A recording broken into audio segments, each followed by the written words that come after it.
wherever you are in the world. This is your boy CIZZY on the College Stutter Show, back at it again with another episode. And I tell you guys, every single week I'm coming back with a fire guest. I've yet to do it again. I don't lie. I tell the truth. Why? Because truthfulness is the foundation of all human virtues. And I like to provide the foundation for every conversation. So here we are, back at it again with my guy. Go ahead and introduce yourself to the people, my brother. My name is Rayan Azab. How are you guys doing? Man, thank you. Thank you so much for being here today. Thank you for having me. Hell yeah, hell yeah. We met a few weeks ago at what restaurant was that?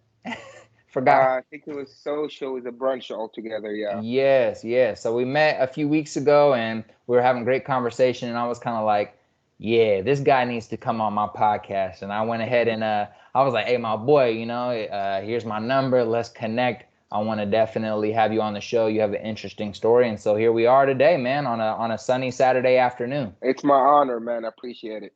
Hell yeah. Well, let's jump right into it, my brother. So we're here today, 2022, but take us back 20 years, man. Take us back 20 years. Where were you at? What was life like? What were you thinking about? Just think about however old you were 20 years ago. Where were you at? What was your experience?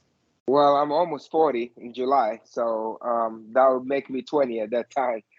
So I think at that time, everything was about events and concerts, and my dream was to be in a position to pull out a show internationally or just even locally. And yeah, I mean, it was all about the artist and all about doing concerts and about club events. And that was my zone at that time. And really, that kind of helped me shape everything that I am today. Hell So, yeah. And when you were like 8, 7 years old, did you think that you were going to be like super interested in music and throwing concerts and throwing events? Was that something you were interested in, or were you like focused on just playing outside? yeah, I would say so. It's like just growing up in the Middle East, where I'm originally from, Saudi Arabia. Music was the connection to the rest of the world, and especially at that time, hip hop was everything to us as a generation. So I always felt that music was going to be a part of me and shaping me. I just never thought it would be helping me take to the steps that I got to today. I thought maybe I will have a run with it and that's it, but I never, at that age at all, I didn't even think it was going to be a part of my life now. And speaking of like hip hop being a huge part of culture across the world, man, like when you were like 10, 12 years old, what did you think that you were going to be doing? What did you think that or not what did you think you were going to be doing, but like what music were you listening to? My brain lapsed there. But what music were you listening to when, well, let's say 1985, 1990, like who was huge right then? Who was like listening in your CD player? Like what were you and your friends talking about in regards to music? I think we started with, the MC Hammers and the Vanilla Ices and that kind of music when that was big. I remember just being in middle school, and we would have, I would almost promote a little bit dances. We had competitions as kids. So that was what's big. And then, once gangster rap entered my life, at least, it kind of shaped me because that's when I really start connecting with hip hop and seeing it more in my day to day life and kind of waking myself up. And English still was a second language. Yeah. Like it was never my first language. So the older that I got, the more that was like, oh, now I know why I listened to this one, or why Tupac was so awesome, or why Biggie was so amazing, and why NWA made sense. Because we kind of vibe to it differently more from the United States, is because the feeling of hip hop music to me at that time is what got me to more than knowing the exact words in the slang, if that makes any sense. Yeah, yeah, no, that makes a lot of sense. I think I like to hear that from people when they talk about their like first relationship with hip hop, because so often, especially in the States or by older generations, it's often criticized, especially like the gangster rap scene, like in the 90s and early 2000s. Like, but the reality is, man, music is music. And when the beat, when the energy, when the passion that's coming out of an artist's voice is like, coming through the speakers, you're gonna feel Right. it and you're gonna identify with it if it's for you. So like in your where you were growing up, how you were growing up, like your life when you were feeling that energy, whatever was the beat, whether it was the passion you heard in their voice, whether or not you understood what they were saying, like the Right. vibes connected with you. And that's one of the most powerful things about music, regardless of genre. It can be pop, it can be hip hop, it can be gangster rap, Correct. and it can be country music. Right. And like to give like a quick example to that, I mean, it cracks me up. I don't like know much music from like, the Middle East, but there's one guy who I always listen to who's super fire to me. I don't know what the hell he's saying, but I always have his music on blast in the car, Muhammad Al-Shahi. And his music is so fire. Like I be Yeah. going crazy, but I don't know what he's saying, but I be connecting with it. I'm like just getting Right. jiggy with it. And so I Right. imagine that the feeling was similar for you when you were, getting exposed to gangster rap and then the earlier versions of hip hop with MC Hammer. Right, right. Now, and it just like it gave you an escape, right? Mm, So, whatever in that life you are, if you live poorly, rich, whatever that life was, it gave you that escape. But for us, for the Middle East, everything was so no at that time. mm. So just that was our being rebellious. Like I'm gonna Ah, listen to this, yeah. and you started hearing that talking about gangster rap coming down. Like people used to be all against it. It was like, oh my god, worst thing they heard. And that trickled down because we always have a saying: the U.S. sneezes, the world gets sick, right? So they say U.S. is a trendsetter. That's known. So when that starts trickling down, people were like hardcore. I mean, we had to sneak music around, like cassette tapes. I remember having my first NWA cassette tape, and it was like I had to pay a guy $40 as a young kid. That was a lot of money, Hell and he yeah. had to meet me outside, me and my brother, and my cousins, to give us that tape that was snuck through the country for us to put that NWA in. So Man. And to think about the processes that the individuals had to run through to get that into the country. I sometimes I'll right, think about that. I'm like, damn, like people really be living all types of lives to like get the simplest things into a country. It could be like a certain type of bicycle, it could be music, it could right, be right. like it was some crazy shit, man, going on in the world, and a very interesting. And speaking of the United States being like a trendsetter, international trendsetter, like what are some other early trends that you recognized came from the US that you adopted while you were in the Middle East before you moved here? I think I would say the swagger. A lot of the clothing here, especially at that time when everything was so big and baggy clothing. The other part of sports, I mean, we could never say anything about sports not a trendsetter. Basketball, I mean, it was one of our things. My dad watched the Bulls play. I followed, and that kind of made me very close to the United States. And then, of course, the ultimate is Hollywood movies, and even that, you hit or miss because people would think that's America, but it's really a Mhm. movie. Yeah, So, yeah. you know, That's real. What those was one of your side notes? Sorry. What was one of your favorite movies like prior to coming to the States? I know you came to the States relatively young, like in your I believe middle school or teenage years, 14, correct? 15, 14, yeah. 14, Yeah. 15. Yeah, so like I when you're would say like my, 13 my years first old, one, Star Wars, Star always Wars, been a hell Star yeah. Wars. I'm always a Star Wars fan, and that kind of made me get into the whole Hollywood as a Hmm. thing. Yeah. Star I Wars love was that. my yeah. I love that. So So 14 years old, you moved to the United States of America. Why? And what's your first thoughts when you're on the plane and you first land in the United States? Like, what's your thoughts and why even come here in the first place? my father used to kind of give us. We had a couple of summers that I remember coming here with him because he was still doing his doctorate at that time. Why we came to United States, my father's education.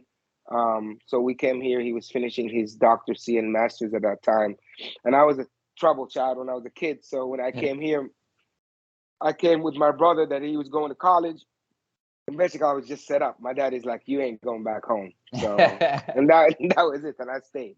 Yeah. I love it. I love it. I love it. And so St. Pius X, Park University, University of Liverpool, like talk to me about your educational history and like some of your experiences starting from the beginning. So I went to a high school. It's called St. Pius X. It's here in Kansas City, Missouri. Basically, it's a Catholic school. I was the only Muslim there, which was very different. English was very bad at that time, but that basically shaped me because I'm still very good friends with 90% of our schoolmates. And then I went actually between then and that I went to Penn Valley. That was a local school here in Kansas City, Missouri. And then I went to Park. Park grew me. I was a troubled child. I was always about the party and all about that stuff. But it also helped me kind of see how can I make the things that I like to do badly, make them in a good way, if that makes any sense. Yeah, it does. Yeah. I love Yeah. that. And then when Continue. he got, and Liverpool was just a choice. I had a friend of mine that referred me to an online program.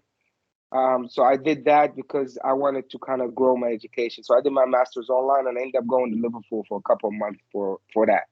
Nice. And we talked about this a few times, like while when I met you in person, about Park University being such a diverse school, having Hmm. so many people from so many different countries and diverse populations. Can you talk about maybe some positive influences or some positive effects of being around such a group of diverse people, especially because you mentioned like it wasn't so much that at St. Pius X. And so, and it also wasn't so much that at Penn Valley. Penn Valley has a little bit of diversity, but it's still the same.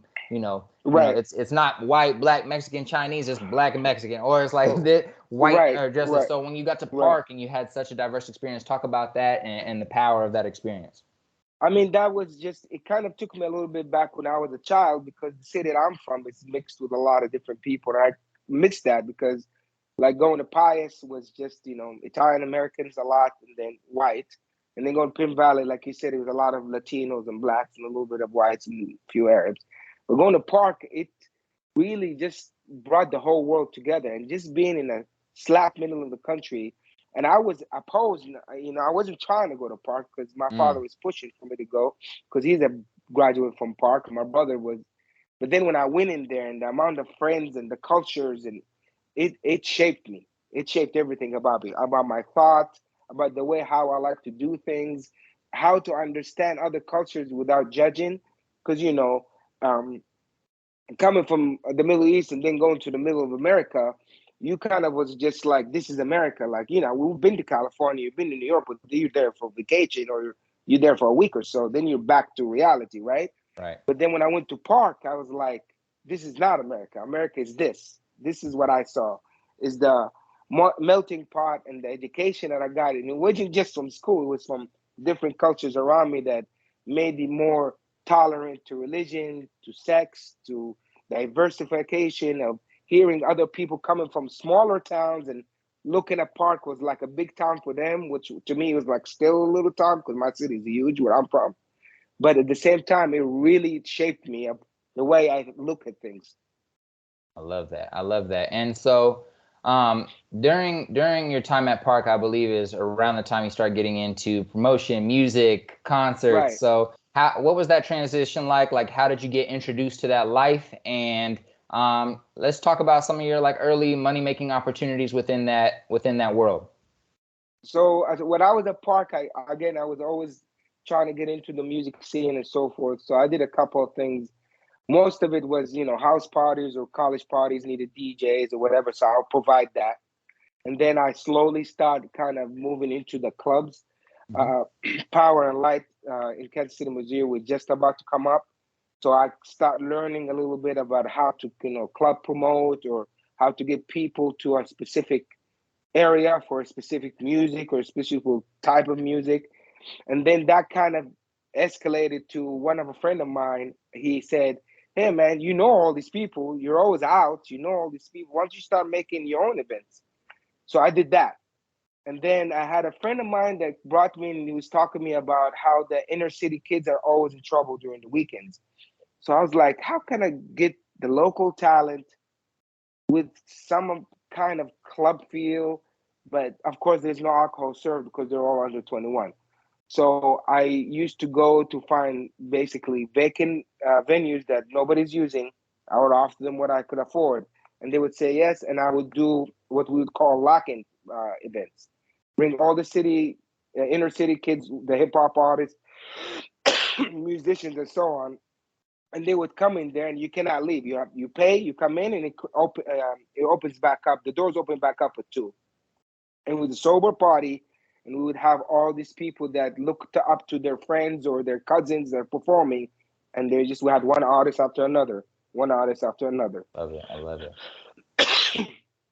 That's dope. And what was like that experience like for you, being able to connect with local talent that was coming up out of the city, and like hear like some of the potential for music artists that are coming out of the town? Like, what were some of your, let's say, favorite experiences or favorite memories from that time period of your life? Um, that experience was one of my favorite times of my life because then I got into the whole producing of music. I was an artist talent manager in Hmm. Kansas City. Yeah. So after that, events started becoming a big thing, and I would do them every the week, and I'd see one or two talents, and some of them now made it. They signed to trained music, and some of them are producers. Some of them got signed to Jay Sean. Yeah. I Yeah. had different people that I worked with that I pushed, that I kind of, then it became more than just events, then it became talent management. Hmm. And that experience itself pushed me to start going to Miami and New York and get into the whole music industry and kind of grow one part the event world and the another part of understanding business. And the music business is a dirty business, no disrespect to it, but it taught me early in the game while I'm going to college that yeah, it could be very tough out there in the business world. So that was what I would say the aha thing for me. I was like, I got the business thing. Maybe it's not this, but I got the business thing. And it helped me kind of see kids grow. I'm still friends with a lot of them. Some of them made it, some of them didn't. But it just kind of that feeling of the music is playing on the radio or them opening to a young jock or a Neo or whatever that is at that time, that feeling with itself, you could give me $1 billion, I will never have that feeling again. I Because love it. to see those happiness happens when you step to another, to become somebody, it was just it was yes, a great experience. I love it. I love it. And so, that's like your introduction to business. What were like some early, as you transition out of the music industry, what were some early business concepts that you had in your mind for what you wanted to do when it comes to entrepreneurship? Like, were you thinking about restaurants? Were you thinking about starting a tech company? Were you thinking about developing a cell phone? Like, what were some of your early concepts, whether you took action on them or not? Just what were some of your early business ideas when you were transitioning out of the music industry? I would say always restaurants, and even though now I'm in the franchising world, but I was always intrigued by how restaurants become from something, from nothing to something, um, from a place that they're popular in a small area and it becomes bigger and bigger. So I remember one of the things in Miami, I was sitting there and I had an artist named KJ, and he's from Miami. That's one of the artists that I signed. And we went to a Young Jeezy concert. Young Jeezy just came out at that time, literally the drop of his Snowman album, right? Oh, damn. So yeah, Yeah. so and I remember sitting in a table and it was Young Jeezy, another guy, and them talking about investing in a restaurant. So I like butted in and I was like, I'm so and so, originally from Saudi Arabia, live in Kansas City. Um, what are you guys talking about? And they just talked about investing in restaurants. So I remember leaving there that night, and it's like 4 o'clock in the morning now, and I'm on my computer researching what is franchising, what does that concept look like, what it means, and then that what got me into more like, oh man, this is pretty cool stuff. So, and it became part of my life. Hell yeah. And so moving forward, when you like come back to Kansas City, or when you, matter of fact, actually, quick touch. So you've mentioned a few cities that you went to through your time in the music industry. Was there any other cities outside of Kansas City that you spent like a few months in living in? And New if so, York, can you share that? Yeah, share about that. yeah, New York. That was a little bit when I got a little bit older. New York helped teach me business. I used to go spend that to promote some of the artists that I had here in Kansas City. So I would go there and spend the time with one of my good friends and now business partner, James Defina. And I would spend long times because I became so hip with the crowd that, for the different venues and different events or whatever. So I would spend a lot of time. We used to go, store to store in Brooklyn trying to promote our artists. Like I I love would it. get out of the plane. My boy lived in Jersey. We'd go on a train. I would go all the way down to Brooklyn. I'm going to each different store and say, this is the Arsonist, or this is B Hood, or here's the CD. Make sure you guys play him or whatever that. So that kind of what I would consider became a big part of my life is New York City. I love it. I love it. And so first business that you actually implement outside of the music industry? Like, what's the first business you start, whether that you started making money from, that you really put a lot of sweat, blood, and tears? It was the franchising world. While I was doing the music stint and working a full-time job and having a family and doing all that, I became a broker for a company called Friendsmart. They represent people like Five Guys, Halal Guys, and all that. Gotcha. And that they're the CEO and founder that's still around. His name is Dan. That guy literally kind of helped me to understand the business. And once I got it, once I got the potion, then I started kind of looking at other brands, and I'm like, you know what? I think I could do some of this stuff for myself. I'm not going to be as good as these people, but I may want to change it up. So I put a lot of time in that and helping brands expand or become um, at least 5 or 6 stores more than there are. And was that specifically domestically, or is that domestic and international? And domestic and international. Because don't forget, like I used to go back from Saudi Arabia and the Middle East all the time, and with having my events world picking up, it used to take me different places. So I would implement that as we go. I love it. And so talk about like the franchising industry. For anybody who doesn't know what a franchise is, can you kind of just define Right. it simply for people out there who might be unaware of what a franchise is? Like, give some examples of some gyms or restaurants, and kind of just break down the concept for people. I think franchising, to kind of make it as in a regular person's conversation, is taking something that it's a proven model of success and growing it. And the big piece of franchising, whatever it is, if it's food, which is mostly my work, or other services, it's about making sure that thing is the same way implemented everywhere you go. It's like the McDonald's concept. Everywhere you go, it may be a little bit different, but you're gonna have the same feel, the same food that you're familiar with. So franchising is basically taking something and expanding it with keeping it the same quality when you started it.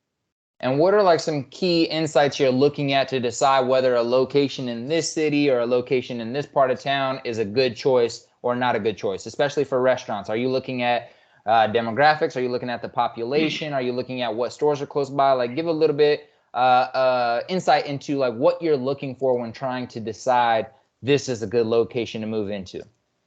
So before COVID was one thing, after COVID is another thing, right? Yes, sir. Before COVID and after COVID, this one rule applied: go where the big boys are going. Mm. So if you see the Whataburgers, the McDonald's, or whatever, keep expanding to these areas, there has to be. They're doing the big studies. The studies as a franchisor that you cannot afford to do, or when you hire a company like mine, we will charge you a lot to do. So this is something that you need to kind of always keep an eye for. An example, if you're from Kansas City, Missouri, Lee Summit. All the big brands started showing up there. I believe now it's one of the hubs of food right now. So you see that that's a very good trend. Before COVID, it used to be all about numbers. It used to be about this is the demographic, how much money they got in their pocket, what they're spending on, stuff you could research or find online or pay companies to do. Post COVID in the US, it's a hit or miss now because it used to be all about the walk in customer plus a little bit about online ordering. Now, as you can see, online ordering became a big part of our lives. So Mm-hmm. that demographic, it's studied, but I believe, and maybe the Uber Eats from the worlds and the DoorDashes were like this, I believe they manipulated to kind of sell you Mm-hmm. more than it being a fact, because they could tell you this area, well, we see a high number of eating burgers, yeah, for this month. Okay, well, you're making a study on the January and February. What about the Mm. summer where Yeah. the burgers went away? Now the chicken is here. Yeah, but my whole model is a burger. So what am I gonna Mm. do now? Right. you know Right. but we used to make studies. When people used to give you the insights, they would be like, all right, the walking people that walk in here used to be X amount a week, and the weekends you go to restaurants right now, you don't even know what their hot days anymore. That's post COVID, and this is globally, but mostly in the United States, that had a lot of COVID scenarios affected. Manpower, supply chain, people's moods, people's attitude towards things. And so you started a business. What is it? You have both forgive me if I'm wrong, is it Upright Worldwide and Azab Advisory? Can you kind of touch on the difference between those two? And I know you kind of shared, but can you share a little bit more in depth what exactly you do and what services or products and or one of the two that you Okay, provide? so Upright, we help brand expand nationally mostly. It just help prepping them and getting them into to become a franchise. Gotcha. AZAB Advisory, my new company that I formed, it's just not just for food business and or franchising. It's also helping advising you to expand internationally, in focus Middle East and Africa. The franchising for Upright helps you get your books together, make sure that you are prepped right, what study you need to make, what you should have, what you shouldn't have, what's your secret sauce, whatever in that business. As our advisor, you could be a company that's already ready and you say, I want to go, or hey, I'm just trying to get into the Saudi market. As our advisor would do the walking for you, would do the strategic expansion for you, would do the market research, how to set up a new company there. It gets way more in depth. Got you. And so when we think about, expanding businesses internationally, what does expanding internationally, especially in the Middle East or Africa, in your opinion, offer in terms of like unique opportunities for innovation for a company? I think always international expansion is just a way of you having an opportunity to showcase a service that you think as a business owner only exists in your area or in your city or in your country. For example, I work with a company called RAD. It's a radiology company, local here in Missouri, one of the best ones around the United States. They are a dime a dozen of companies, but they service nationally. Once we start working and take them over there and see the response of governments and companies, those services are not provided there, or you are a unique service taking that step. So generating income is number one, new income. The other thing is expanding your business. You're getting into another country, you're marketing your business, people are getting to know more. And the third, the most important is you finding new things to get into that could make and shape your business forever. I've seen companies that started making like 1 million a year internationally, and they're making 40 million, for example, locally and nationally. Then slowly they start matching. Then slowly that became bigger than their national thing because you have an open sea there. You have everywhere to go to. And once you achieve it in one place, you could kind of copy and paste. You just have to edit that. And you need companies like myself or other companies to help you. I always believe when you expand, don't do it blindly, do it properly. So either hire advisory companies like myself, find or a proper partner, a JV, or make sure that if you go there, you do your own research. You always see these big companies. Let's open an office here.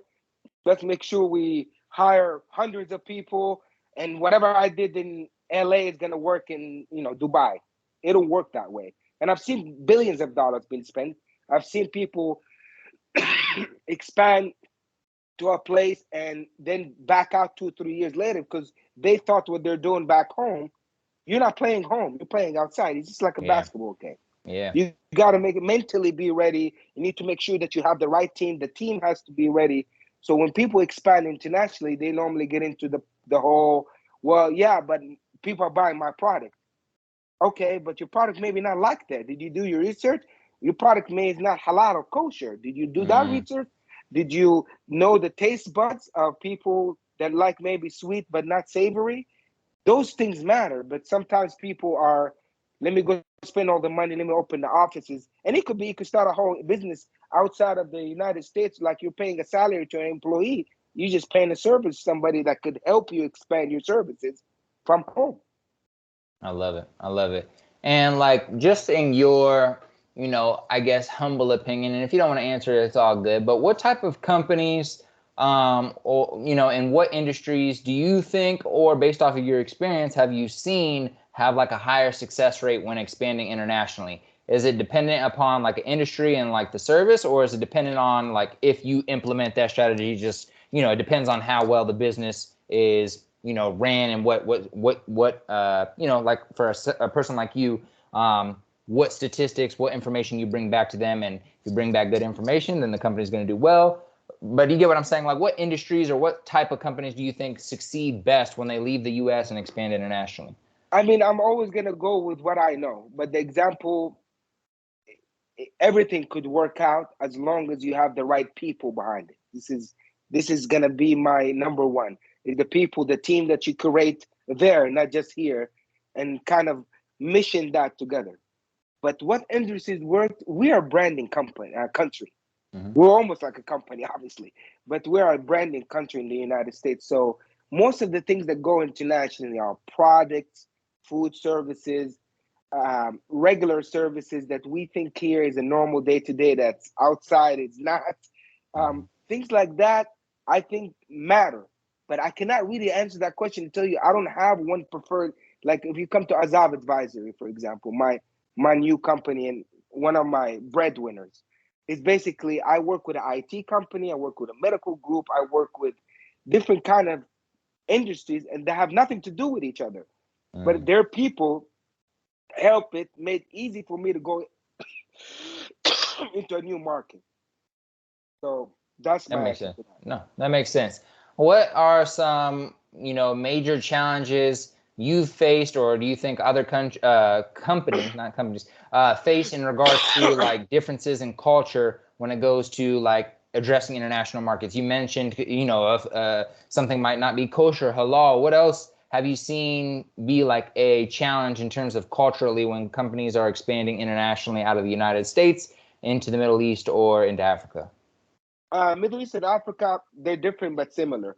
It's the respect and the conversation with the individual is a big piece of the business. You could have the best product, you could be one of the best at what you do, but if the person representing you or your employee or your CEO go there and it doesn't do the background check on how to treat people, and we go back again, if you see a lot of what I touch on, it's people, because that's what makes business. You could lose. You could lose a lot of money, and you could probably not have a deal going. I'll give you an example that happened in front of me. One time I was in a meeting with somebody that's very known in the Middle East, in Saudi Arabia. We brought a group from here, a medical group. And as this person from here coming to do the deal with this known individual, I prepped them. And I said, when you go into the meeting, shake the person's hand, you thank him for anything. And I said, never cross your legs with the bottom of your foot heading that person's way. It's considered disrespectful in our culture. This is a preparation that I do. And I always say everything before that and then some. This person gets excited in the meeting, whatever. He crosses his legs and the bottom of his foot was pointing right into the investor. The investor in the middle of the conversation looked at me, looked at him, and I said, nice to meet you guys, but I have an emergency to leave. So I was like, okay, this guy flew all the way from the United States to meet you. Somebody has to be dead or something happened, God forbid. And then I would wait another 2-3 days still. And then I get a call from his assistant and he's like, you can't bring people here that don't know the culture and respect enough to raise his foot into my boss's face. So the whole deal shattered because of the way the culture is implemented. And this is what people don't get. You could have the best product. If you don't understand the culture you're going to, you could get in a lot of trouble. Or when people sometimes I literally had today, one of my clients is doing a coffee shop and I'm doing all the design and everything for Saudi Arabia for him. And then I look at the fridge and they have bottles of alcohol in the fridge, right? It's a coffee shop, but here in the US, nobody would care. It's an example. You're not really going to put it outside. It's just for you to use so you could do the store. But then I had to call the developer and I say, hey, this could make the client really upset. Please take the alcohol pictures and put something else instead.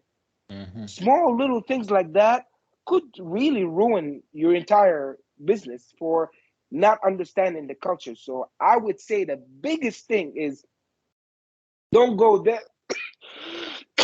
They're thinking you're going to close the deal. Go there to understand the first time, the second time, then close the deal the third time. I like that. I like that. It's like, especially when you come down to saying it's about people, first time, second time, you build the relationship, you understand the culture, you show respect, you interact and develop, like you said, relationships. I And then understand. And and understanding. understanding the Yeah, I love culture. that. Yes, I love that. Thank you. So you mentioned, again, about people, having the right people, especially when you're expanding overseas, having the right people in place in, let's say, Saudi, so that your team is running well, that your business is running well. Well, when it comes down to that, how do you find staff or executive teams to effectively expand? Like how are you, like, as a business, or as somebody that businesses come to, how are you going about finding individuals that are going to be staffed, or finding people who are going to manage the location when Right. when you're expanding somebody over to Saudi? I think always, you definitely want to have somebody here from your team that goes there and is willing to put in the hours and the time to kind of familiarize with the community, because he still knows what he or she wants for their business. Mhm. But the other thing is, again, not trying to promote my business, but finding groups like advisories and JVs, it doesn't have to be advisories, that kind of make that little buffer easier. It's always going to end up of the individuals you hire, no matter how much HR you got, how much companies you hire. It's just about your business model and doesn't implement there perfectly and how you can edit it. But it's very important to understand that your team here has value, but he also doesn't understand that culture. So when somebody you send over there, don't think that because you're hiring an HR company locally, you're gonna find that he or she that's gonna be like, "Way, oh my God, this is the CEO." No, no. Training, training, training, training, training. Taking that individual, even if he's the guy that or the woman you didn't want, you could take them and train them to your business culture and make them that person that you want. But going in there and thinking they have to understand this, we all know this. No, because it's a whole new culture. It's a whole new business world.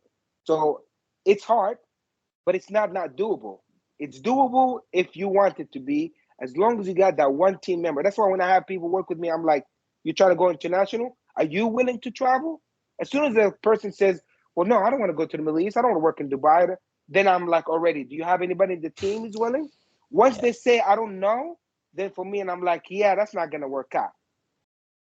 You're going to have one of your team members go back and forth for at least a year period that helps make that culture the same way it is here if you're opening offices. If it's a service, done deal. You sell the service, you do your work, you hire local contractors, whatever that looks like, and then you're out. But if it's a company that's established in an office and wants to be there for a long term, it definitely needs somebody to put in effort. And if a client is just trying to go international to hit or run, what I call the old cowboy days, bring them the guns, that don't work. That don't work no more. It used to be back in the day, but with the whole world is educated now with the social media and the internet. You just can't go there and think you have the best product and I'm gonna fool them, sell them about 1,000,000 units and I'm out. It doesn't work like that anymore. I love it. I love it. So, when companies are coming to you, do you ever just be like, why not just expand online presence and avoid like overhead of brick and mortar build outs and things of that nature? I understand the difference if it's like a coffee shop that's a little bit hard to do, but like for companies who could just expand online presence and be able to still hit that market overseas, why not just do that versus, going all the way over there, having a whole build out, finding a property, things of that nature? What's your opinion on that? I mean, it just depends, of course, on what company and business you need. Some companies, like you said, don't need a presence, but they're still gonna need a local partner. I don't believe in the model of doing business from far. So let's say you're selling these as Apple does, right? Everybody want them. Everybody got them. They understand the marketing in every single languages. So Apple either opens its own stores or they have a franchisee or a supplier. One of those three. But they put a lot of money into the marketing. A lot of money. Now the marketing companies they're not using local companies. They're using international companies. So we still go back of you outsourcing that, making sure that you have the right suppliers and partners there. That makes sense. It does. It does. Thank you. Thank you. Ladies and gentlemen, if you're enjoying this podcast thus far, make sure you leave a 5-star review and share with a friend, as that is the only way we can grow. We got to always be thankful for the guest time when they come on here, and make sure we show them love by sharing the podcast so more people can become aware of their story and their businesses. So make sure you share, leave a 5-star review, comment, all that good shit. Thank y'all. But back to regular scheduled programming. So, off the business talk, I got a few, personal questions for you, and then we'll transition into our final questions before signing off. So I really appreciate you making time today. I know it's Saturday. I know you got family. This is probably family time, so I really appreciate you. Thank you for this time. Yes, sir. So imagine you've just learned that they're making a movie about your life, and you get to control the casting. Who should play you? Who should play your role representing your character? Oh my God, that's a good question. I've always been resembled to Fat Joe, so I guess I could pick Fat Joe as my actor. That's amazing, because I was going to ask you that earlier in the conversation, if anybody's ever told you look like Fat Joe. Bro, I've seen it in the airport there and here. I don't know how many times TSA be like, "Are you look like Fat Joe?" I'm like, all right, thank you. You like, hey, you come back from Miami, they definitely gonna think you Fat Joe. Yeah, well, yeah, and everybody try to speak to me in Spanish, and I'm like, I'm from the Middle East, man. But Oh, that's hilarious. I love it. Okay, so Fat Joe playing your character in a movie. I would love to see that in the future. We're gonna have to make that happen for sure. So you play a lot of roles. You're a father figure, you're a husband, you're a business owner. How do you continue to learn in order to stay on top of things within your multitude of roles? I mean, like I said, there's a scale that you have to work on, and I've been in both bottom of the scales and up to the scale of equalizing family, religion, beliefs, life, all that. All I gotta tell you, I had my father passed about I was roughly about 9 months ago. That within itself, seeing a guy that I looked up to and was one of my biggest mentors in my life, and seeing that the time that I used to kind of just focus on just business or just focus on my own family or just focus on other things and not trying to spend with him, um, seeing that, it taught me a lesson and other life experiences as COVID. COVID was my ultimate lesson because it was just like I had some times and it was like just family, or it was just um, be a better father, be a better son, or just okay, hang out with your friends, or just like that. It was always I'm working on a guilt trip myself, guilting myself out. Well, you're working too much, or you're doing this too much. You're just equalizing that scale. And I've been in both sides. I've been like too much of this or too much of this. It just, as the old saying go, man, you just got to stay right in the middle, and you got to just enjoy the ride. I used to be just like before COVID, and this is very recent. Run, run, run, run, run. The best deal, the best money. Let's make sure we close them. Now it's about what makes me happy doing it. This is the difference. Because what COVID changed me, it basically let me see from the outside in into my life, into the people that I surrounded myself. And some of them were good people, some of them were users, and COVID brought that out. And also seeing that what are you missing from your own family time? What are you missing from your own happiness? So it's just there's no potion for it. It's just when every human has that little ding, that aha moment. And I feel COVID was my aha moment. It was just like, all right, yes, you want to be successful. Yes, you want to be a good, you know, son, father, brother, whatever you are in your family. But at the same time, just equalize everything as you can. Because if you don't, all this won't matter when you're not healthy and happy.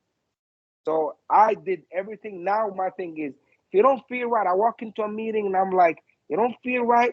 It could be a good deal, or I could be mistaken, but I'm gonna go with my gut feeling. If I feel like I'm not around my kiddos as much, I'm gonna make sure that I am around them more this week. If I miss my mother and I want to give her a call, I'm not delaying it. I'll literally now go sometimes to meet. Excuse me, I'm about to go to the bathroom. Hey, mom, do you need anything? Are you good? Everything's okay? All right. I used to be like, I call at 5 when I'm out. I call after 9 at dinner.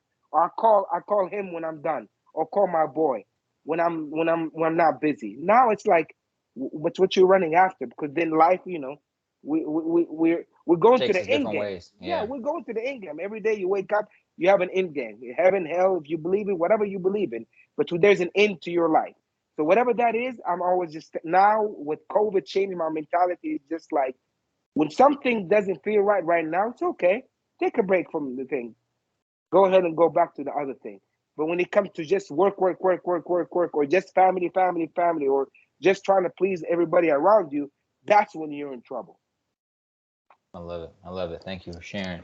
And, you shared that your father had a lot of impact on your life and recently passed. Would you mind sharing, one character trait that you really admired about your father that just, makes you happy anytime you think about it?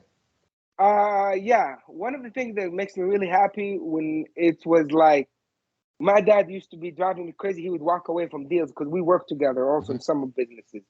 And I didn't get it then, right? But after his pass, I used to like get in the car and I'll be like, why? Why did he say no? And he'll be still smooth and happy. So I'm looking at it now, and after he's gone, and I'm like, he was happy because he was in content. What I got to now after his death is that makes me smile is now looking at those memories when I'll be like all beat up and upset, like, why would you say no to that deal? Or the deal didn't go the way we wanted it to go, or something like that. And then he's still relaxed and happy. I would take that as like that's my happy moments with him. Is just remembering that life is too short. Keep going. Mm, yeah, I love it. I love it. And he had some impact on Park University and did some things for their soccer program. Is that correct? Would you mind sharing? Yeah, so my father was one of the first head team person in the soccer field in Park. It was the first person they have that in their history, and he was also one of the first Arab Middle Easterns to play soccer in Park. I And love it. Park College, wasn't Park University at that time. I love it. I love it. I love it. And one thing we didn't touch on today that I want to quickly touch on specifically because, some exciting stuff just happened for Kansas City. So, you did have some experience working with FIFA in the past, and I wanted to see if you were open to talking about that a little bit. And then also, how excited are you for what's coming in 2026? I was so happy. I have no idea. I mean, like, I couldn't even express it. Like, I would just, yes, finally, we get an international something that comes to Mm, Kansas City, Missouri, yeah, right? facts. And that's number one. The other thing is just FIFA as a whole. They're hard people to work with, but I mean, they're a big brand. So that not only, and I hope people here understand and take the advantage. It's just not you getting a soccer or two game. You're getting international visitors.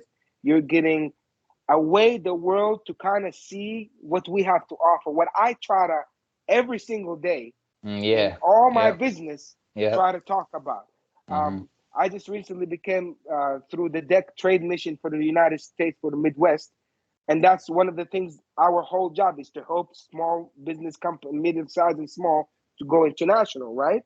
And my part was to help educate people trying to go to the Middle East. If you have a company, it's for free. This is just charity. You're basically giving up your time to help others. So this I feel is like now, guys, we have an opportunity. People are coming here, companies are coming here. It's just like a platform that you could build from here. So my excitement wasn't just as a soccer fan, of course, but it was just like now they get to see what we got, and we just gotta come correct, and we gotta show it the right way. So Absolutely. my experience with FIFA was in 2010 was in South Africa because I with my events company, one of my bloodlines that I still work with every day. We've done Akon concerts and we worked with FIFA as a. They did what you call it, fan parks, and this fan Mm. parks is basically people go watch there. There's activities for kids and all that. So we worked through the World Cup in Cape Town with a couple of groups there, and I did the concerts for Akon during that time. I love it.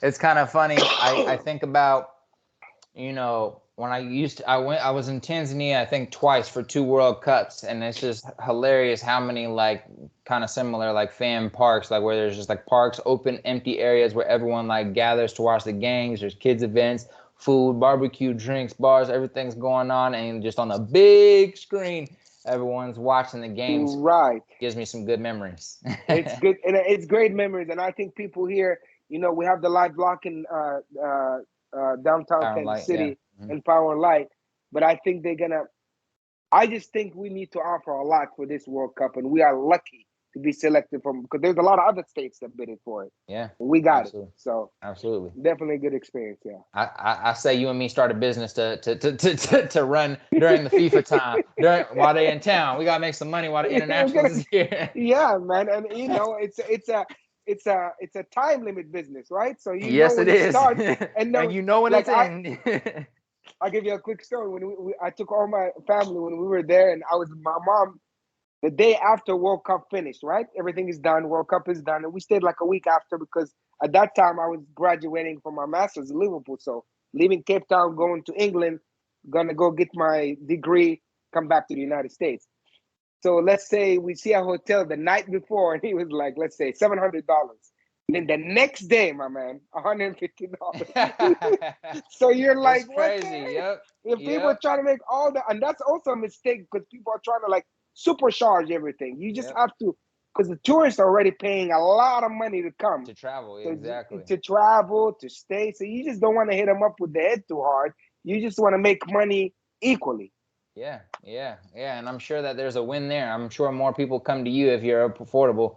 Right. It's not you're cheap. You're charging what's Yeah. fair. So When you yeah, you're charge what's charging what's fair, your fair. margins are still going to be okay. Yeah. If you're But you back of can't house go from business. 700 to $100 in like a day. Exactly. You see, you can't do that. Exactly. That's wild. Um, so the last few questions I want to ask you is number one, how has failure or apparent failure set you up for later success? And or do you have a favorite failure of yours over the past 20 plus years? I would say yeah, I have a couple of favorite failures. My recent one was my store at Westport. I invested in a partnership with one of my greatest brands. But COVID was one of the number reasons of failure. So I wouldn't consider it a failure. I would consider the educational piece. I never consider them failures. Of course, we're all upset when you and yourself in front of the mirror. You're like, "What the hell? What did you do wrong?" You know. But realistically, it's just education. So my recent failure taught me, I would say, five things. One part of it is you don't know people till you actually end up working a lot with them on a day-to-day basis. What the pressure would do to them and yourself, right? Mhm. And it's both ways. The second of is um, telling people to run a business like I used to do when I'm franchising and still do, and running the business yourself is two different worlds. And I will Uh, bite my tongue now when I go, because I still do the quality control when I travel for different restaurants and businesses that I catch up on their services if they want me to still be a part of it. And I go and, like the guy with the book, wrong, wrong, wrong, wrong, wrong. And then just hand it over to the personnel and say, you got to fix this. I'm going to come back in a couple of days. If not, back to corporate, right? I never put in my mind what they were struggling with, what they were going through, and why some things were not. Now, I could never do that. I'm not saying I'm going to be more lenient. I'm going to be more understandable and try to find solutions instead of then go do it. That's not my problem, right? That kind of thing. yeah, The empathetic. third, yeah, empathetic. Thank you. And the third thing is I worked with a lot of different people throughout my experience in Westport, and the restaurant in Westport. And those people, some of them brought the good in me, and some of them brought the bad in me, right? But the good in me is I felt like I was humbled back down as like there's some things you just every day just pass by. Like we say, me and you had the discussion before about, some people in the United States don't understand what being poor means because we've seen poor when you go Mhm. to other countries. I would put that in a similar. You go to a restaurant and you're like, why is my food late?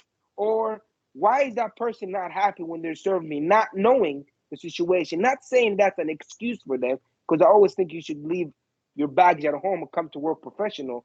But it taught me as an individual to be like, yeah, you see now why. When Yep. somebody walk in Yep. there and the kitchen is going through it, people didn't show up, they're calling you, the GM, and the GM is bugging you. And the fourth thing is, while I was going through the restaurant becoming shaky because of COVID and the scenarios that happened in the last 2 years all over the world, I was dealing with my father's death, Yep. and I got to choose who to give the attention to. and I did the right attention to, and I don't Mm, regret. I I don't love it. regret that failure then. And the fifth and most important thing for me was like, now you know when somebody says, "I've gave it my all," and sometimes you're like, "Yeah, you didn't give it your all. You're just saying you gave it your all." I felt me and my team gave it our all, but the things were working against us. That's my recent failure, or education, as I call it. One of my other education is, and I'm not entitled to name the country, but I worked with a government in a particular Middle Eastern country, and it was like one of my checklists. I gotta do this. This is one of my hopes, and I want to do it, and I want to make sure that I do it, and I do it right, and get the money in place. Fast forward, the contract did come. I had a foot surgery at that time. I was out 5 days. That 5 days cost me $350,000 Wow. because depending on subcontractors and the team members that you thought were prepped to a big contract that cost me more money than what I wanted. Was it a great experience to be working with that specific government body? Yes. Is it one that I could put on my books? Right. Was it worth the money lost? No. Was it something that if I could go back and say I could do differently? Yes, I would have moved either my surgery at that time or would have said to the government, "I'm sorry, I'm not ready." And we were not. But you always think, when they say when you think you're ready, and you're like, when I get there, when I'm on stage and I win that Grammy, I'm gonna say, "Thank you, mom, thank you, dad, thank you, God," whatever. And then you get there and you're like, froze. Froze. Yep. You know what I'm saying? Yep. That's what is one of I would call my failures, and that was about 5 years ago. It was just my personal problems affected my business when it should have never been that. Because at the end of the day, the business should run. If you're, God forbid, alive or dead, business as usual, as they say. So I would Yeah. say those are the two experiences that I had. I love it. Thank you. Thank you for sharing that.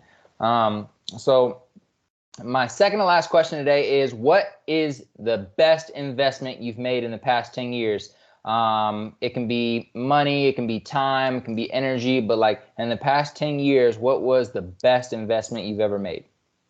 Family. I love it. I love it. He said no time wasted there. No, I no. They love it. educate me every single day. So I love it. yeah. I love it. All right, brother. So it's your last day on earth. You're 155 years old. You've lived as long as you want to live. You got great, great, great grandkids sitting at your feet, and they look up to you and they're like, great, great, great, great grandpa, give me one piece of advice on how to live a great life. What are you going to tell them?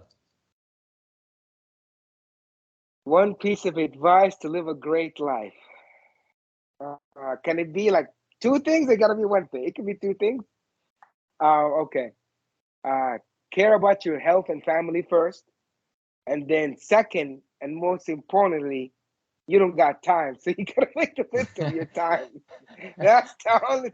I don't Yep. know how you're gonna make that work with doing health and family and time, but you just don't have time. And people every single day think time is just like, it's almost my pet peeve when I see some people just, I mean, you, that's how when we met in a particular Mhm. place and we were like, yeah, this is cool, but I feel like I'm wasting a little bit of time. It, yeah, you're wasting time. And it could be time you're watching Netflix with a loved one, or it could be time you're playing with your kiddos if you have kids, or it could be time you're walking outside dreaming of when to get paid, like the Doc Fonz song, so it doesn't matter, but it's the time that you're using that you think beneficial to you, but sitting there and doing nothing and not taking it to what it needs to be, to me, just like you're never gonna have that time again, Yep. ever. That's Yep. it. That's 100% true. I love it. I agree. And I'm grateful that we had you on the show today, man. Thank you so much for giving us your time, your energy, your wisdom, your knowledge, and sharing a little bit about your experience. If people want to support you in your business, where can they find you? How can they follow you? How can they get in contact with you? So to find me on Twitter, LinkedIn, it's at Razab, at Razab. Just me. And then on my website, of course, it's www.rayanazab.com, and it's my full name, really. That's my website, and that I love it. that will basically take you to all my social medias, LinkedIn and so forth, and Twitter, and then you see my different companies and what I'm doing. And Yeah, I'm very socially active because that's the way of the world. You just gotta be for something that's positive, like Hell this. yeah. Hell yeah, man. Thank you so much. Ladies and gentlemen, make sure you leave that 5-star review because I know y'all enjoyed this conversation. Share it with a friend. Make sure y'all go follow my guy, support him. And if you yourself happen to start a business in the next few months, few years, and you want to expand internationally, or you just need some wisdom, hit my guy up. Check the description for his information. Let's have a blessed day. This is your boy, CIZZY, signing out. Saluski.